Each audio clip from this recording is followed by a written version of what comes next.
A very special guest and friend of the show, Tracie Root. I am especially excited to have Tracie here today because she has co authored a book, The Art of Leadership, with me and some other powerhouse women. And we are very excited to give you a sneak peek today. Tracie, Yes, tell us a little bit about your chapter and why you decided to focus on this area of business leadership. absolutely. Kelly, thank you so much for having me today. I love talking about not only leadership as a topic, but I'm really excited about this book because when I look at the list of co authors, the wisdom that's going to come from every direction is going to be so interesting and educational and inspirational and really fabulous. So I'm really excited about it. For me, when the opportunity came to be in this book, I jumped at the chance because I've been teaching personal leadership skills for years, and before that, I didn't know that that's what I was teaching, but it all stemmed from that in the beginning anyway. The idea of leadership beginning with who you are, that people are born leaders, that, as young people, we are making sense of our world and trying to lead ourselves to our own future, and that natural leadership tendency that we have as young children is something that when fostered can continue on into adulthood and really make an impact on a lot of people. So it's really exciting to me to tap back into some of that history for myself, for clients, and really to take a look at how leadership isn't a position, but it's a state of being. That's a great way of phrasing it because that is true all the time. It doesn't matter what your position in life or in the company is when people turn to you and they're looking to you for guidance, potentially wisdom, then you are a leader and developing those skills and understanding your best self, I Yeah. guess, is is a critical skill. Well, Um, developing the skills and understanding that just by kind of standing up for yourself, that is leadership, right? You're leading yourself to your future and you're also setting that example and being that person in the world that others can say, wow, they really, like, from a comparison standpoint, you might say, oh, they really have it all together, but that's not the point. The point is that, oh, that person is making their dreams happen or making what they want happen. Um, like I can do the same thing. yeah, right, exactly. You've provided or they provided an example, and you can Right. emulate that. I used So to think, yeah, I used to think that that the best way to show up as a leader was just to do my best. And that is definitely one piece of it. But the second piece of it is to kind of be uh, bolder, be a little bit more open about the fact that it's intentional.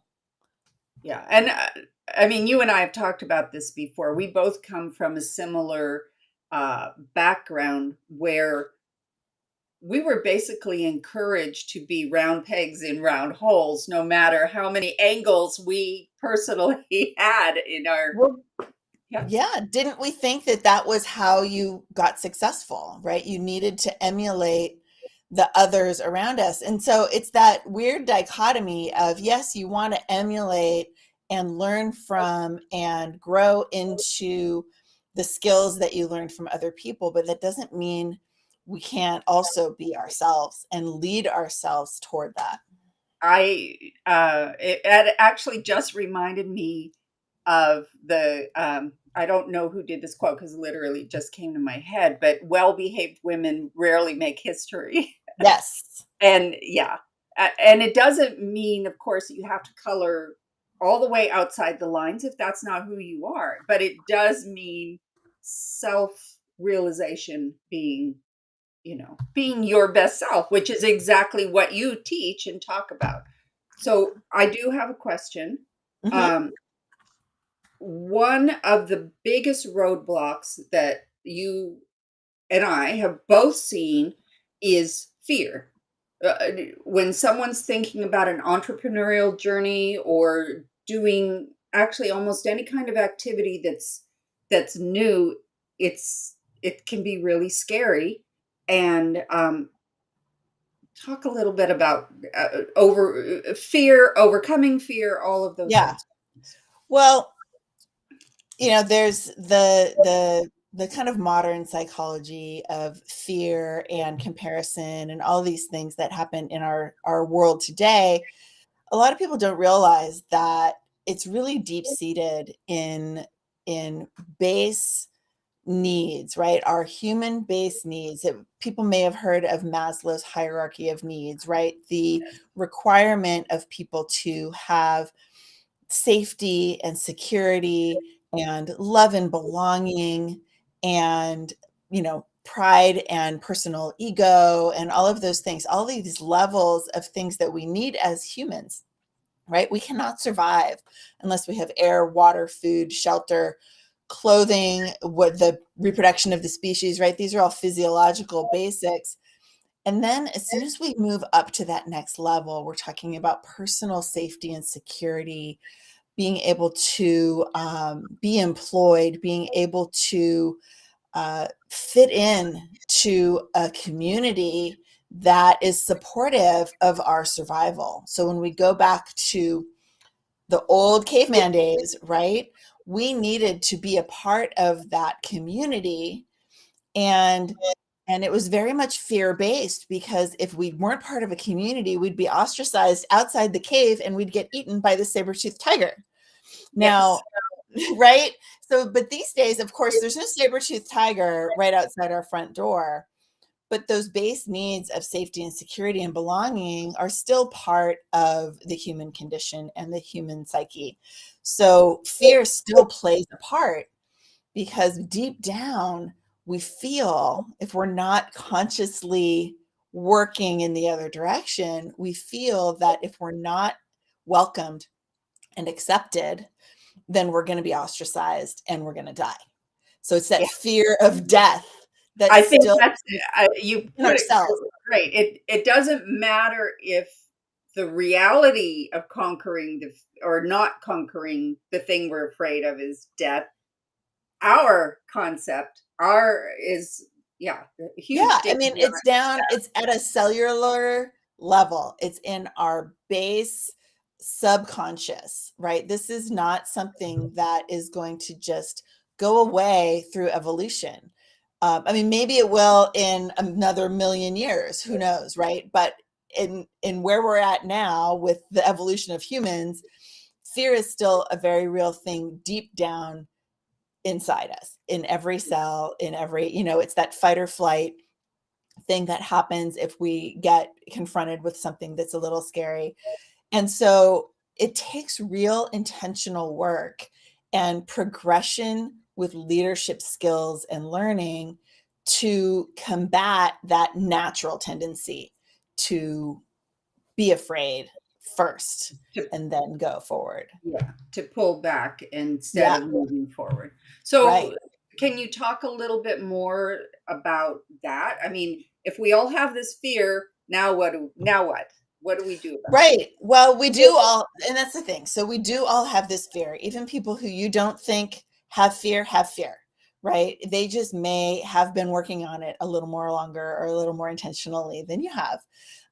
And their area is going to show up in a different area than your area, right? So humans being completely individual from one to the other, you never know what someone else is battling. You never know what someone else is kind of trying to work through. But what's great is that all it takes is a little bit of intentionality to start, right? And this goes with any goals that you're trying to accomplish. This goes with anything that you're trying to do better or become different in your own personal self. It's the idea of recognizing oh, this is something, oh, that's why I feel so freaked out about this situation because it makes me feel afraid for my position in the community or my financials or, whatever it is. Most of the things that hold us back end up being based in Yes. fear.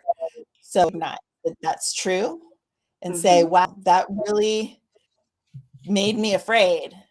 And now that I know that that's what that is, what's the worst thing that could happen? Like the saber-toothed tiger is not coming around the corner. So what's No. the worst that could happen? I could be embarrassed. I could be, I could lose something and I'm not going to die.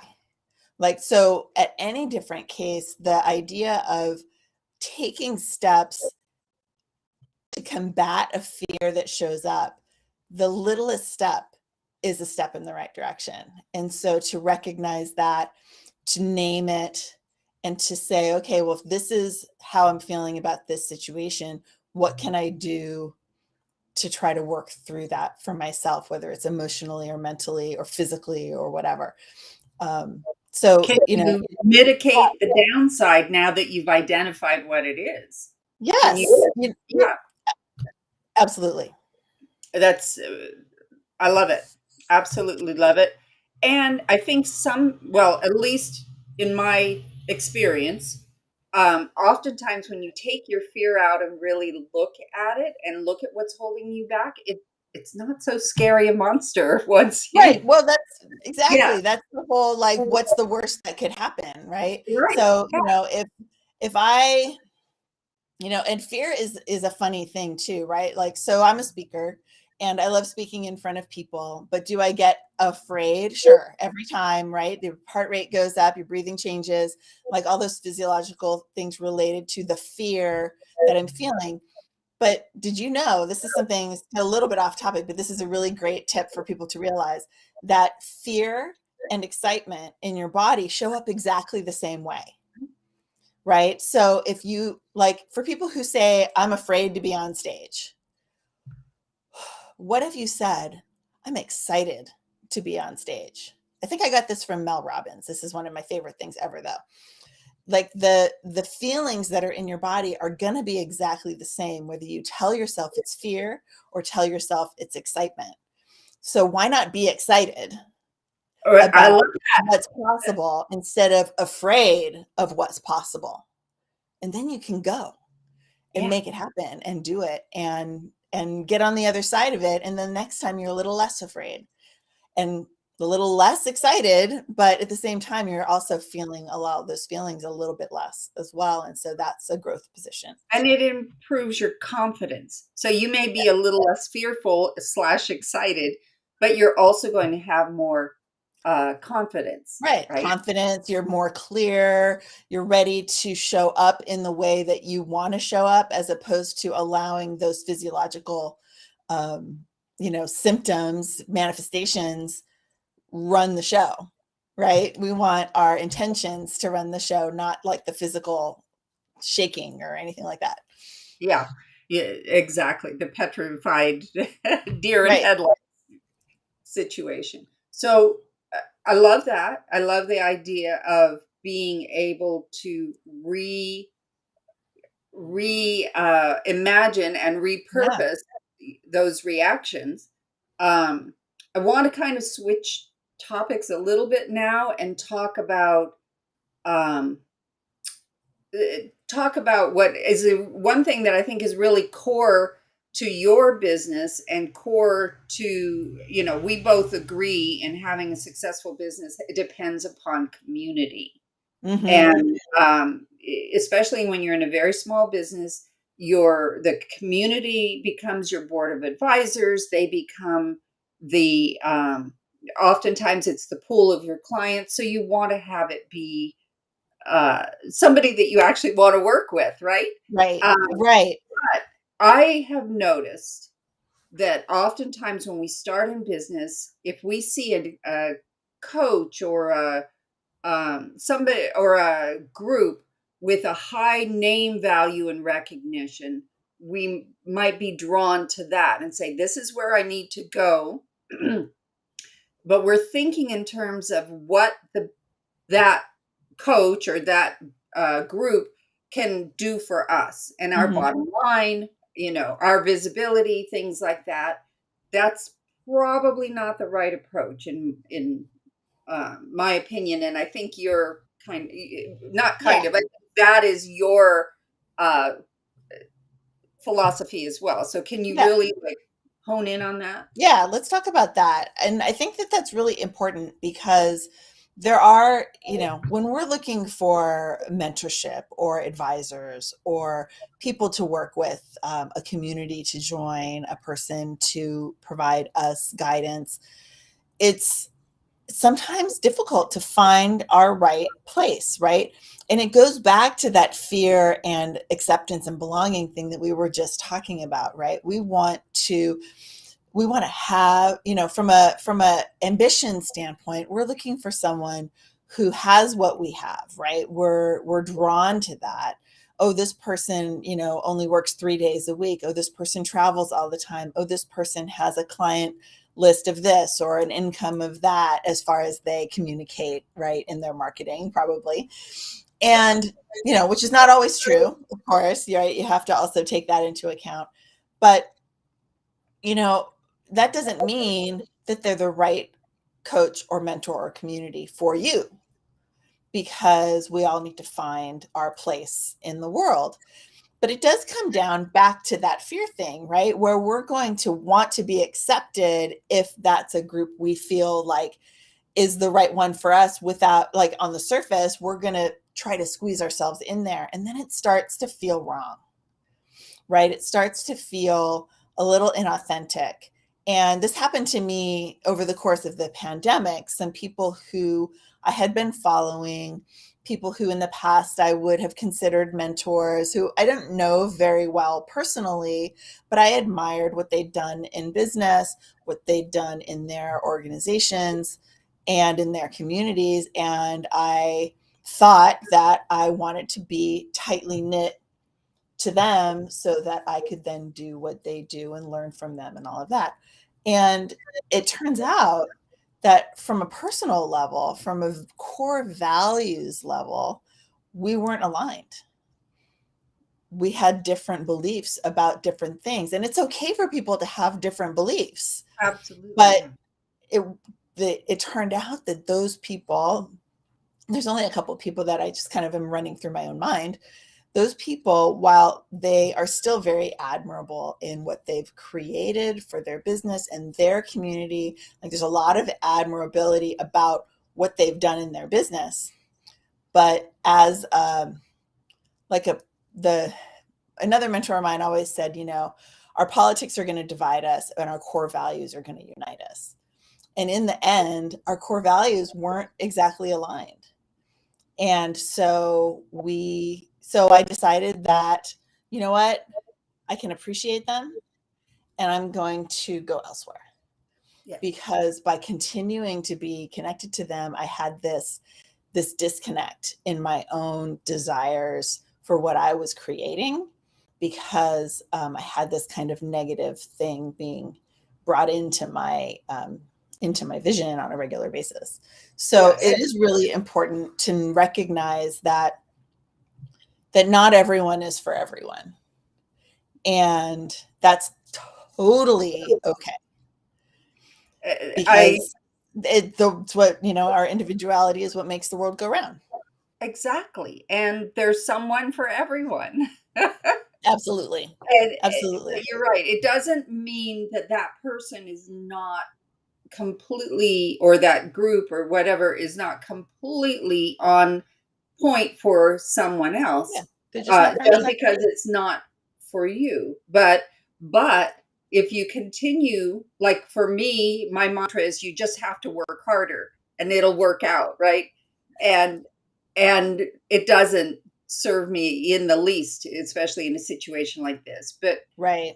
because this, And that's hard, right? Because that's a deep ingrained thing from, like, when you were 3 years old, yeah, to idea of just try harder and it'll work out. yeah, And and I mean, there's areas in our lives where that can be beneficial, like, don't give up just because it's hard. But at the same time, if it feels icky, like, we don't have to be around that. We It's get to kind of, choose. yeah, it's kind of like being in an okay relationship, Yeah, you know, being a fine, love connection. that F word. It's nice, and you really don't have anything to complain about. I mean, they're a perfectly great person, Right. but they're not the right person, I you think know. we find a lot of people in the corporate world now that we're entrepreneurs, right? We see a lot of people in the world who have what we call jobs, right? Someone Yeah, with their job where they're an employee of a company. Now that's great, right? If that's for you and you are fulfilled and feeling like you're getting everything out of life as being part of that organization and that community and that structure, that's great. But if it doesn't feel right anymore, then, like, it's the same thing, right? If it doesn't feel right, just trying harder isn't going to make it feel more right. There's just a that's lack of alignment, and it's exactly. okay to sever the connection when the alignment is no longer there. And look for the thing that feeds your soul. And that Yep. was the other thing I was going to say, is that when you're not in alignment, seeds of doubt start creeping in. Yep. And it really depends on whether you're going to nurture the doubt or you're going to move to something that's more in alignment with who you are and, grow a Yeah. garden, Or who finish you're it becoming. with reality.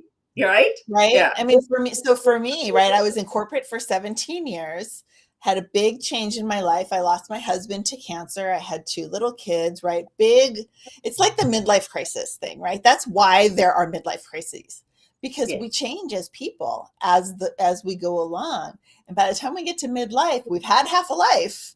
And I wonder if the next half, if we want it to be the direction that we're going. And that's exactly what I did. I said, you know what? I can see 5 years, 10 years. Do I still want to be doing exactly what I'm doing? And the answer was no.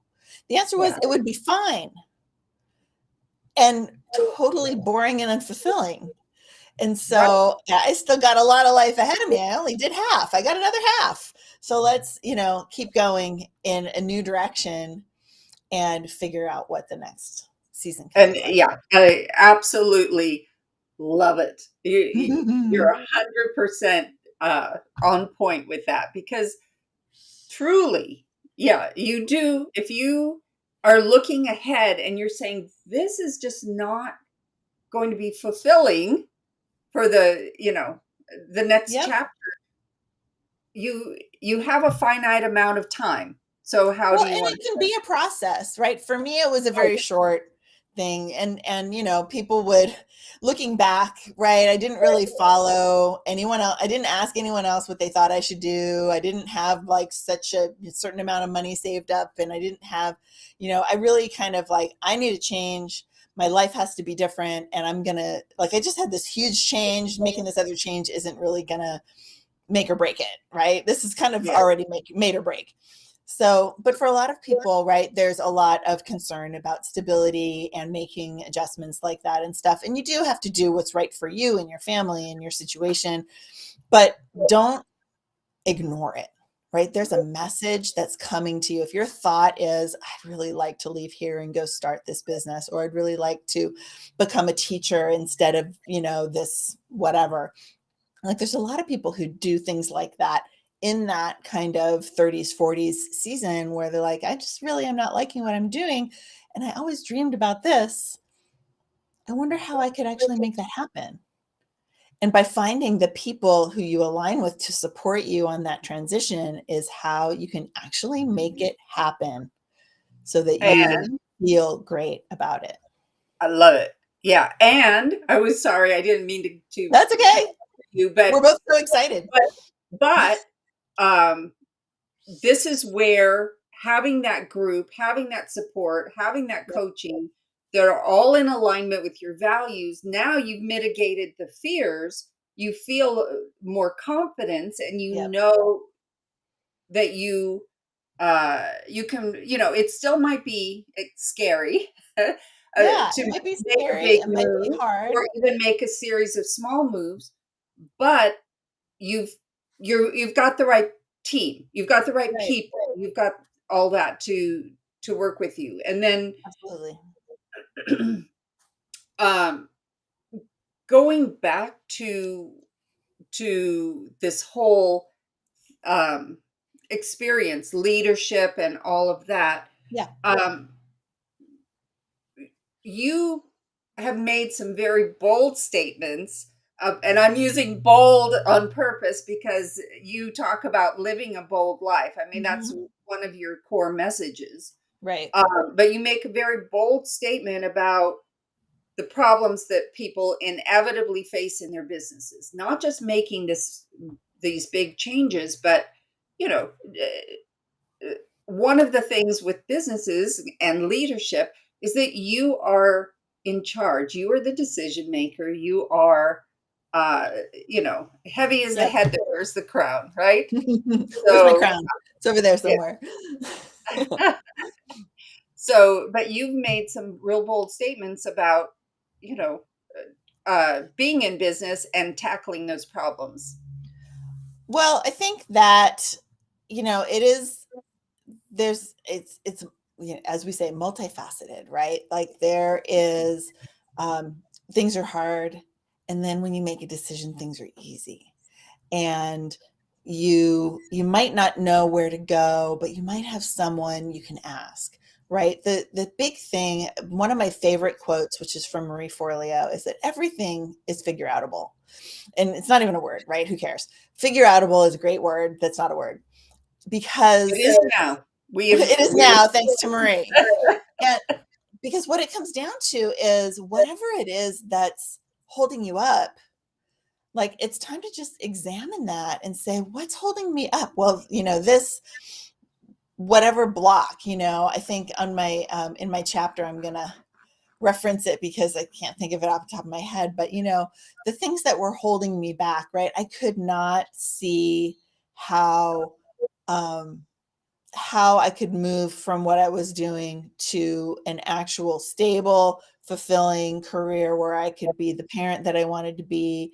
And the other things that were holding me back were things like being, comparison, things like being a perfectionist and feeling like I needed to know everything before I started, feeling like, oh, this person, the back to the alignment with mentors, right? This person has what I want and they've done this, this, and this, and I want this, this, and this. So I need to do what they did, where really how they did it and what they did doesn't align with what I want for my life.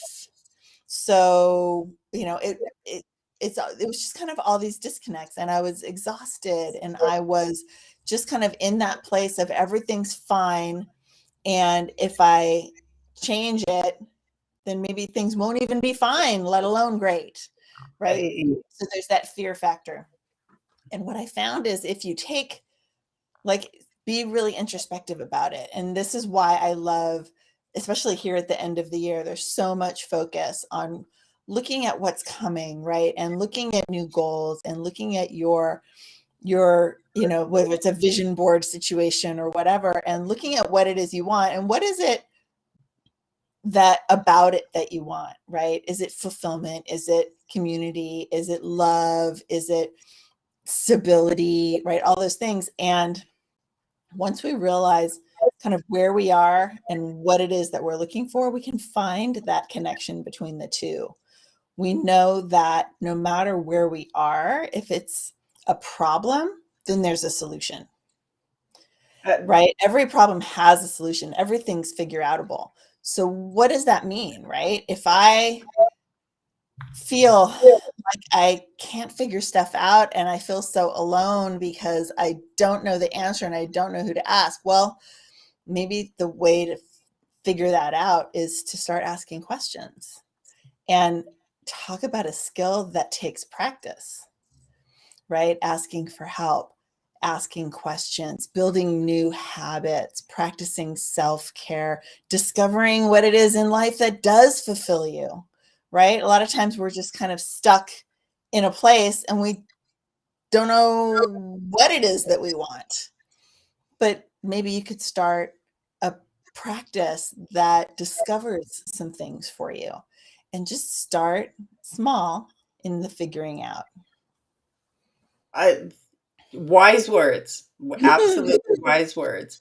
It's interesting because over Thanksgiving week, I was hosting. And so I had a Mhm. lot of, well, I do this to myself. Okay. I not only was I hosting, but I decided I needed to paint the bathroom and I needed to do some other Oh small, my you goodness. know, because, right? Why, if you've already got a full plate, just pile on. But Yep. what happened, because I had taken a full week off and I was still working, but very minimally. I had more time to work through things that were going on in my head, Mhm. Yeah. that I've been muddling over, and I had one of those aha moments, and I realized that um, next year was going to be a transition year. I had some thoughts, I had some ideas, and um, I got clarity. But Yeah. going back to your point, the reason I got clarity is because I took time. That it Time. wasn't my Mhm. intention, but when one is, painting the bathroom wall, you don't have a lot of higher level thinking Exactly. What going else on, is your right? brain doing? You're allowing, and that's, I mean, that's why dreams are dreams, right? That's why we dream at night and why we sometimes struggle with that during the day because our brains are so tick, tick, tick, tick, tick.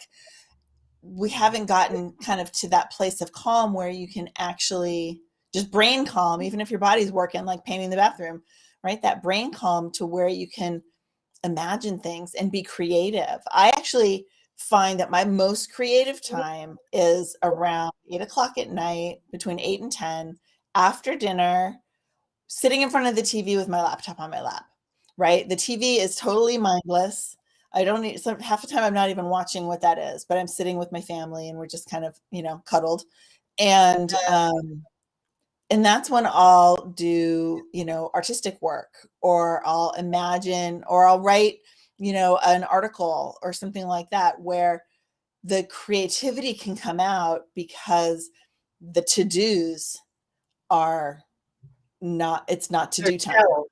Yeah, Yeah, yeah. they're shelved, right? They were from, 9 a.m. to 6 p.m. and then 6 to 8 was like dinner and family to-dos or whatever. And that's not a hard and fast schedule, but the general idea, right? There's work time, there's family time.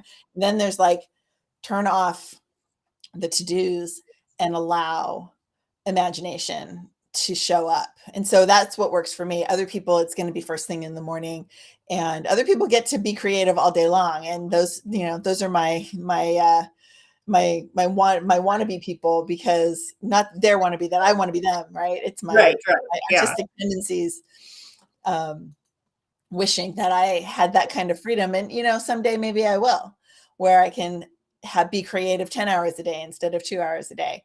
Um, but the idea of holding that space for yourself to imagine what you want without judgment, right? Without the feeling like, no, I can't do that, or no, that's not going to work, right? All of those personal self judgments are all things that, what if you just wrote it down and allowed yourself to say, huh, that's interesting that that came to my mind. I remember thinking about that 3 months ago and a Mhm. year ago. And there's a reason why that keeps showing up. So, and that, I personally find that, like, that's what I call self leadership, right? Making the decisions to do the things for yourself that will serve you now and in the future. Your personal, accomplishments now, goals for the future, dreams, desires, and the ability to go after them. A, a great summation. And I'm just going to add on, that I think that as you develop all the self leadership skills and you start to understand that everything is figure outable, or that Mhm. you can accomplish these things that are dreams, and they can become reality, and it's just a question of working Yeah, through them, working past the fear, doing all making this. those decisions. Yeah. And these skills, this is what other people then see, admire, align themselves with you, and you become a leader and a mentor to others. Right. You're leading by example, in other words. Yeah. Right. And I see that, I mean, even in my teenagers, my older doesn't see it for himself yet, but I'm just like, dude, you are like, you're seen as such a leader, right? People are always asking him for help, asking what he thinks, all that kind of stuff. And he's just like, I'm not a leader. Like, he doesn't want to be a leader, right? He's 15 and he just wants to, play games. But it's who he is. Mm-hmm. Right? He's got a good head on his shoulders and he makes good decisions, and it's admirable, and people will follow that. And that makes you a leader regardless of position or education or anything. And I'm really proud of him because I just know that that's going to serve his future. My younger one's the same way, in a very different way, but very similar. They often say the ones who are bossy just have leadership skills. Well, that's my second kid right there.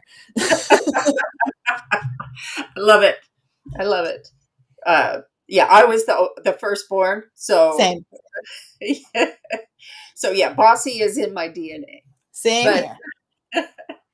all right, so I was hoping that you could give us a quick exercise to kind of Sure. wrap this all up, help people to actually implement this, and then I really want to talk about the book. So, Yeah, I mean, it really just comes down to realizing that we're always in development, right? We're always growing. Who we are is always changing. And therefore, if leadership begins with who we are, and that's always changing, we get to lead ourselves to wherever that's going to go. So I think that the best way to kind of encapsulate this as an exercise, and this is something that you want to do not only here at the end of the year, looking, because everyone does it. Oh, what am I going to do in 2022? Well, okay, first of all, we tried that in 2020 and 2021. So, give yourself some grace, first of all, but because who knows what the heck to expect this coming year. But from a personal level, right? We can all imagine, what is it? Who do we want to become, right? Do we want to be the same where we're at in our personal, professional, financial, relationships, health, like all the different categories, right? Where is it that you find yourself having thoughts about how you want to change it? Sit down and write them down. Give yourself some time, some space. Find a pen that I'm a sucker for a good pen and a good pad of paper, right? Find a nice journal, find a nice piece of paper, find a nice pen, and give yourself some space, some mental and emotional and physical space to sit down and imagine what it is that you want to change. Take some deep breaths, get some oxygen in your body and in your mind, and make your own list of how you want to grow, what you want to create, who you want to become. And then look at the list and decide what it is you want to do. And then, really, the last tip is to get some help. Because, I mean, as a coach, that's my like mission in life. But I will tell you that 10 years ago, I didn't know how to ask for help. That's when I started coaching. I didn't really understand the value of what I was offering to others because I wasn't able to accept help for myself. So once you can realize that asking for help is a strength that you can practice and build, then you can ask for help more often and you can actually move forward in those things that you imagined for yourself and for your growth. And you can look at it in like a short term, something that you want to accomplish, as the year begins. This is a goal. Or you can look at it from, for me, I'm looking a lot at 6 years from now when my kids are out of the house in college or almost finishing college, depending on what they end up deciding to do, right? But the bottom line is my youngest kid's going to graduate from high school and life's going to be different. So what do I want to create as a result of that? And so that's things that I'm writing down. I'm also writing down what do I want to accomplish for my physical health in the next quarter, right? Not 10 years from now, but No. sooner rather than later, because little steps make a big difference. So, Yeah, and you and I both agree. It's a thing. I mean, you need a long-term vision, absolutely, but don't work on goals in terms of 10 years from now. right, I will accomplish this in 10 years. That's a vision. I will work on these steps over the next 3 months. That's what's going to right. get you to the finish line. Yeah. Well, and that's the thing. That's the difference between doing vision planning, right? Like dreaming, which we Hmm. need to do in order to chunk that down into goals to get there, right? So, like, if I have something that I want to have in 10 years, when my kids are out of school, this is what I imagine my life to be like. Well, what do I need to start learning how to do in order to do that? Or what do I need to earn in order to get that vacation place or to go on that, 3-month trip to Italy or whatever, right? And then chunk it back. And, Right. you teach the same thing that I teach in the sense of like the ability to envision that in an encapsulated amount and the steps that it takes to get there. And what do you do when things get hard? What do you do when you want to give up? What do you do when you don't know how to get from here to there? You ask for help. I said that before, Exactly. right? Yeah. So there's a lot of steps, and it is really helpful to have someone on the outside of your brain recognizing that with you and Oh being my there gosh. Yeah. alongside. Just to say from a personal level, and I've said this before, um, you eh, almost always, it doesn't matter if you teach this to other people or you coach them through the same problems, having an outside view on what is going on provides immense, infinite results. It just Absolutely. makes such a difference. Because I've had those same ahas where I'm like, I don't know what to do next. And Yep. somebody says something, I'm like, well, I teach that. I tell other people Right. but Well, because and that's you're the thing in is, it, yeah. you don't see it, right? Yeah. It just is human nature. Yeah. Yeah. And I mean it also it's human nature to not recognize in ourselves what we see in others. Like that's totally normal. And I mean everyone says people say to themselves all the time, I need to follow my own advice. I know what to do, I just need to do it. Like those are things that every client I've ever had has said to me. I know what to do, I just need to do it. I need to follow my own advice. Well, that's what having support and having a community and having mentorship and friends. It's what it's all about. Exactly. And yeah, knowing what to do and doing it are not the same skills. They're not the Right. same.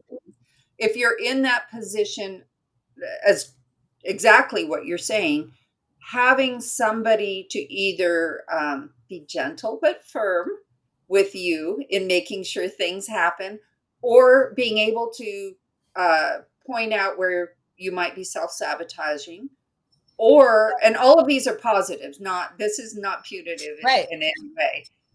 Or even being able to point and say, look at all the great things you've accomplished. You're doing well. Just, keep it up. Stay Right. the course.